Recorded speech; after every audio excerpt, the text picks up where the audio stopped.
Hello எல்லாருக்கும் வணக்கம். எல்லாம் எப்படி இருக்கீங்க? கொரோனா பீரியடில் நல்லா ஜாலியாக சந்தோஷமாக இருங்க. எதுக்கும் பயப்படாதீங்க. சுடு தண்ணி குடிங்க. ப்ரீத்திங் எக்ஸசைஸ் நல்லா பண்ணுங்கள். யோகா பண்ணுங்கள். மெரி Christmas and happy new year. நல்லா பலகாரம் கேக்கெல்லாம் சாப்பிடுங்க. நல்லா சௌக்கியமாக சாப்பாடு துபாய். மறக்காமல் லைக் பண்ணுங்கள், ஷேர் பண்ணுங்கள், சப்ஸ்கிரைப் பண்ணுங்கள். Thank you. God bless you all. Hi, வணக்கம், நமஸ்காரம். இது தமிழ் சாப்பாடு from Dubai. எல்லாருக்கும் வணக்கம். எல்லாம் எப்படி இருக்கிறீங்க? இந்த புத்தாண்டு 2021 வருஷம் எல்லாருக்கும் சமாதானமாக சந்தோஷமான ஆசீர்வாதமான வருஷமாக இருக்கும்.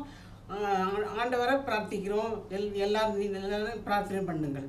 So Amachi, what are we going to make today? Today we are going to do murukku and rose cookie. How do we make rose cookie and murukku? We'll do now. Rose cookie murukku எப்படி பண்ணலாம்னு பார்க்கலாம் வாங்க. வீடியோவை skip பண்ணாமல் பாருங்கள். Thank you.